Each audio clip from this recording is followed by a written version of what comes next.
Our next speaker is Christian Naef, CEO and co-founder of Riot. He's going to talk about earning Bitcoin while heating your home. And Christian, I'll let you do the work. Go on.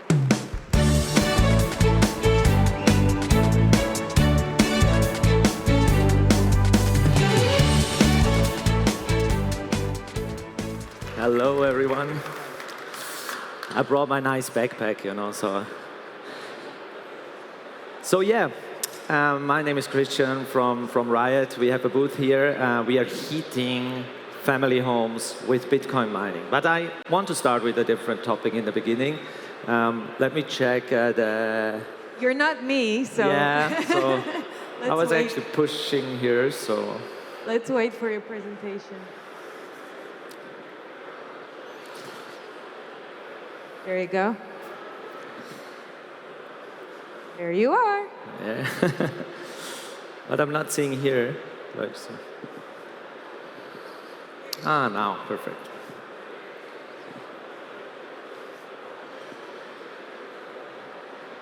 Yes, now.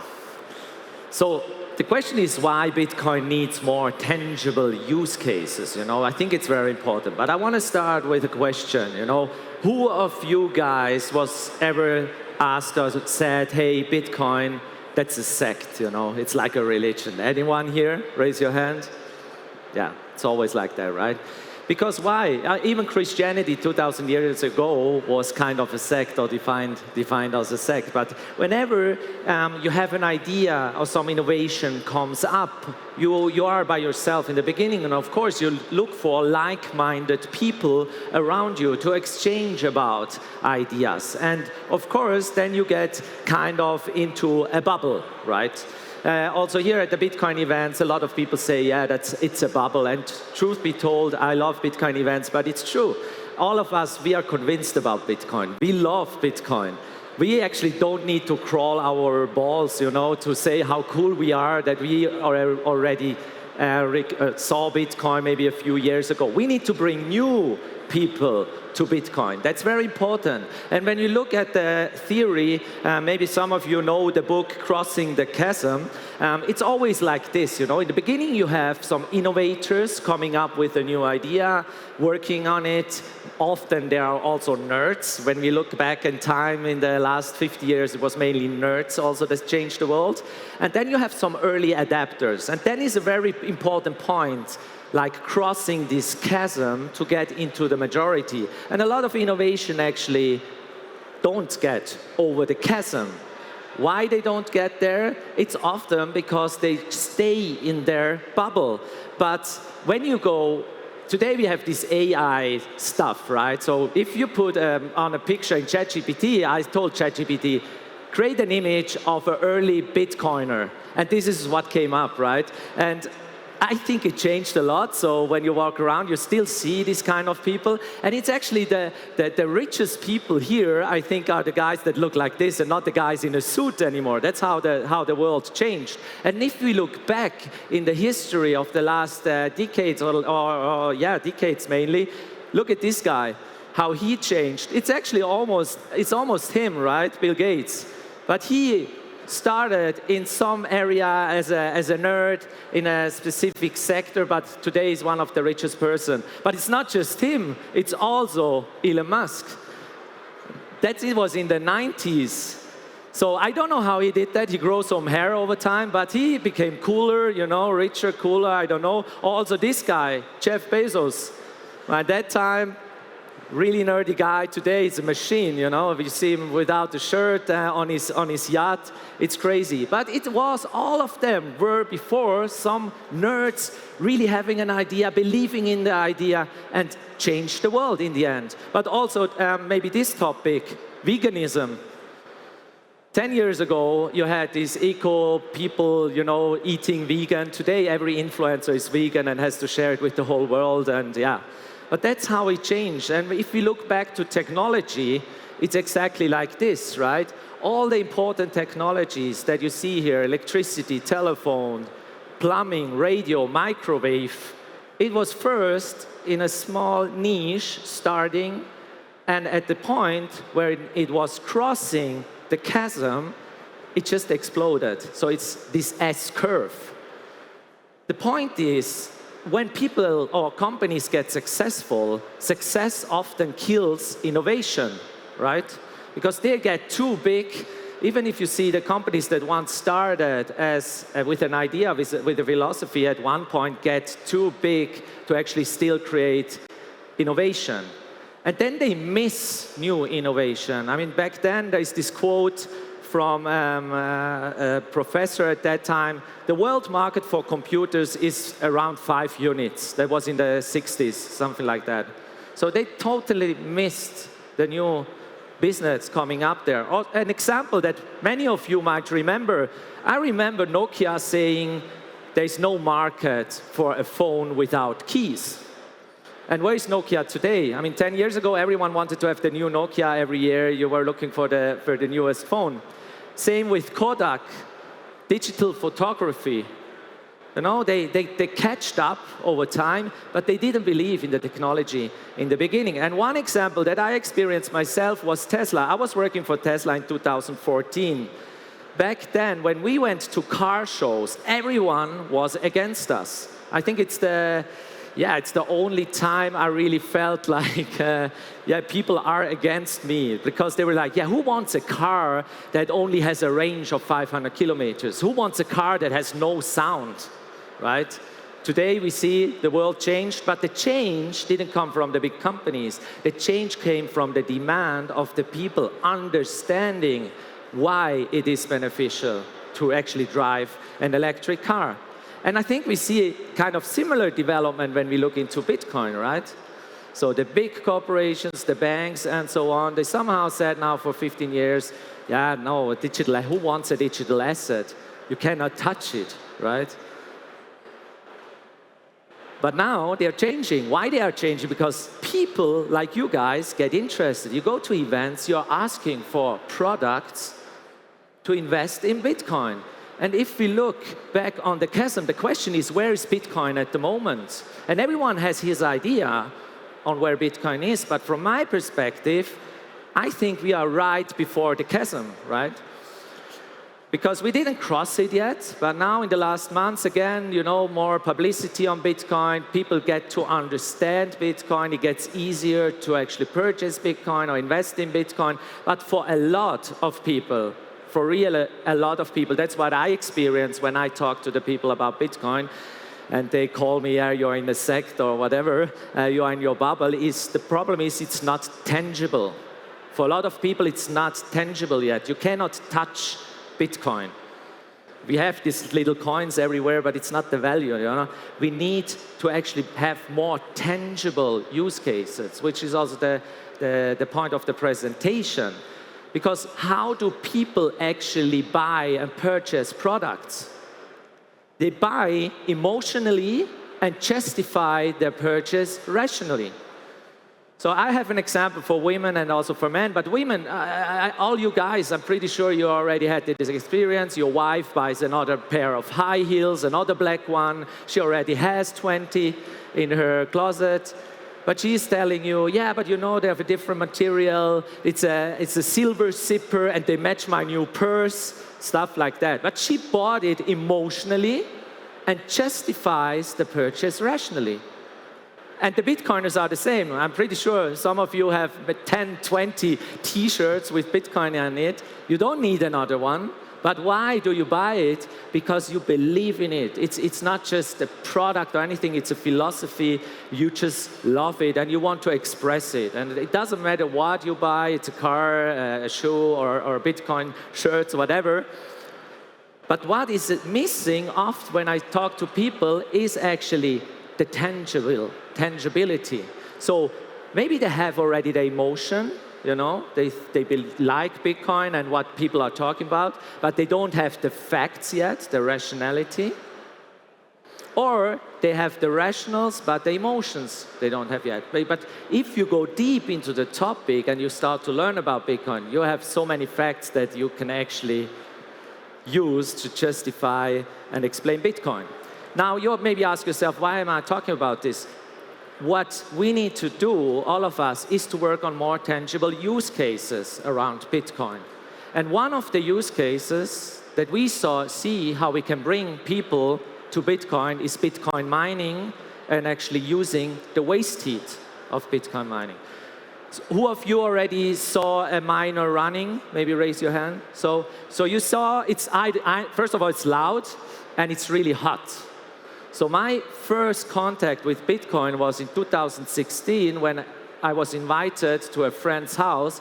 I entered his apartment and I said, what the fuck are you doing in here? It's so freaking hot, you know?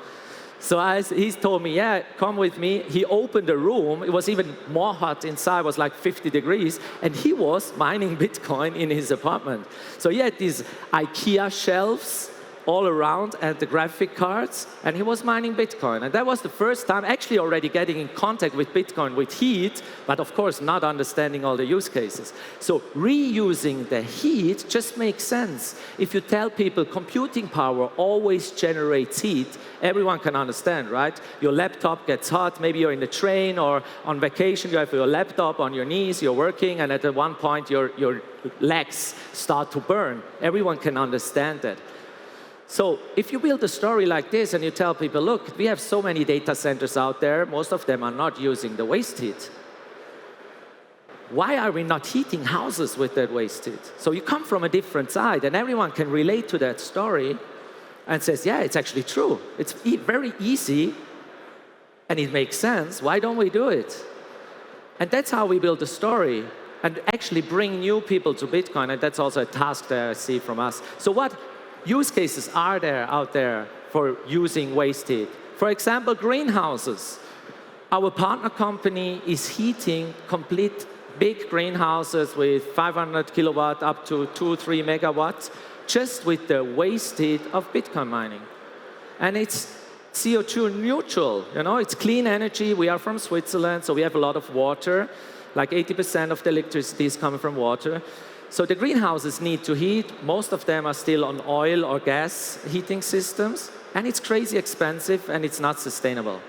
So now what can you do? You can sell green heat to a greenhouse and at the same time earn Bitcoin, mine Bitcoin. So you use the energy twice, the same energy twice. And people always say, and it was also in my mind, using a lot of energy is bad.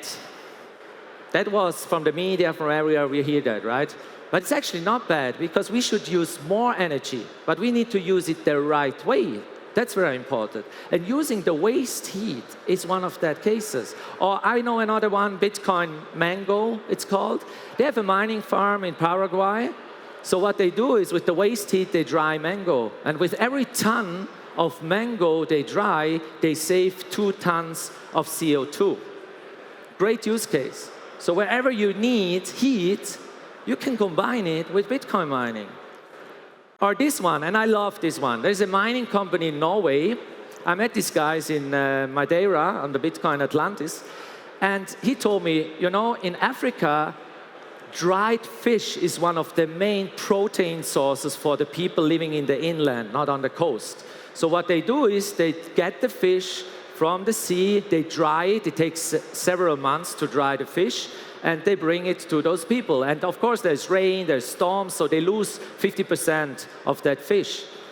Norway has a lot of fish, right? And they have mining farms. So what they do, this company, they use the waste heat to dry the fish and they ship it to Africa. So Bitcoin mining is actually already today feeding Africa.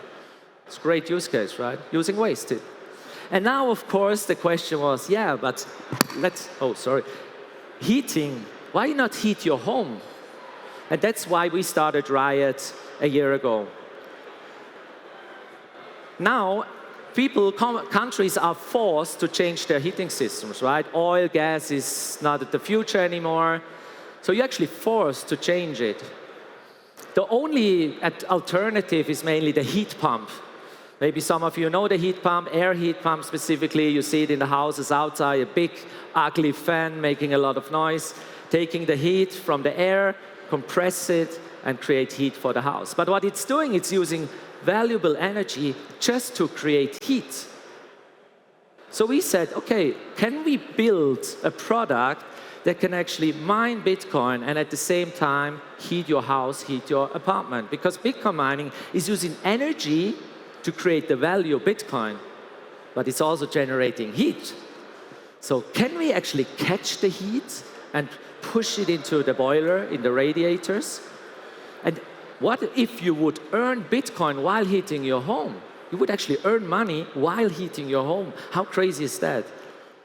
So we believed in the idea, and we built the Riot One. That's our first product. It's here at the booth 47. Just when you go down there, come and visit us. The Riot One is a plug-and-play heating system. It's based on water. So we have 2 miners inside, covered with oil, immersion technology.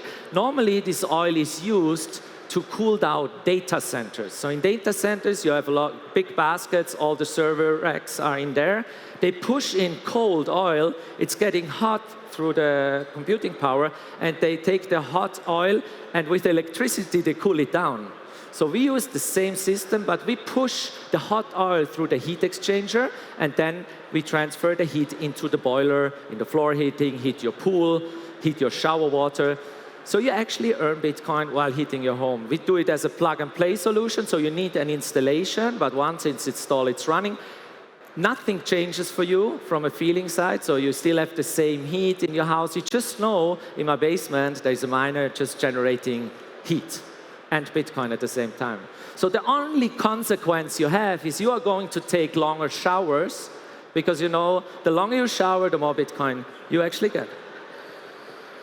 And if you look at the economics, so I mentioned 2 use of energy, and we created like a profit loss statement for the Riot One. So if the Riot One was a company, first of all, we actually generate revenue through the mining. Over the next 5 years, on average, we are around 20 cents. It's here in Swiss francs, but it's almost the same in euro. 20 cents per kilowatt hour that comes back in Bitcoin. That's a very conservative calculation. At the same time, the Riot also sells the heat, right? And that's around 37 cents. It's calculated on the purchasing price of a heat pump through the depreciation and the energy you use. So total revenue the Riot One generates is 57 cents. On the other side, you have costs. The energy price average in Switzerland at the moment is 32 cents. So we are 1-1 efficiency, so 100% efficiency. So you increase the electricity bill, but at the same time, you have a revenue. Then you have some maintenance that you see here, the purchasing price. So on the other side, you have 52. Oh, it's a bit messed up here, as I see. But it's 52 that you have on the cost side. So with every kilowatt hour you heat, compared to a heat pump, you earn 5 cents. So you have to get that sink in, because that's crazy. 5 cents per kilowatt hour that you heat, you're earning with a mining solution. You can use the Riot as a primary or secondary heating system. So a lot of people still have gas, oil. They don't want to change yet. And we are a startup, so we built it the way that we can also just use it as a complementary system. So you keep your heating system for the moment until you totally trust in the system, but then you can change to the Riot.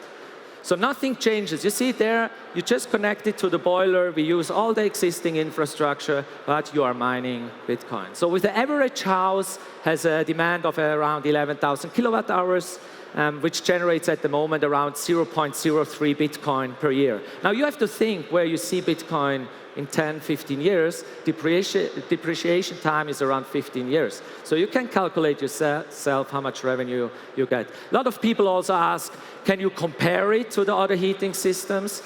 I don't go into details, but in the end, you see it's the cheapest way of heating. It's the total heating costs there on the bottom. It's just the cheapest way of heating. So nothing more to say that. Now, but the question is, and my partner actually calculated that, so over 15 years, you would generate around 0.22 Bitcoin with all the halvings, with heating. So if Bitcoin in 15 years ends up at around 5 million, and I hear a lot of people even going higher, your heating system pays for your house. So you bought the house by heating your home. And you see, when we talk about these use cases, people start to understand, get interested, and that's how we bring more people to Bitcoin. That's why if I meet a lot of guys that want to work in Bitcoin, if you want to start a company, look for these tangible use cases. Don't ride the wave of creating another wallet. We don't need another wallet, sorry guys. But you look for the other use cases, the next wave, not the current wave. Ride the next wave. We are a startup. We are currently going into the next funding round. We have over 300 customers ready to buy. Now we have a partner for construction. We are building the first units. So if you're interested, as a customer, as an investor, you want to learn about Riot, come down there to our booth. Thank you very much for your attention, and I'm happy to give you any answer.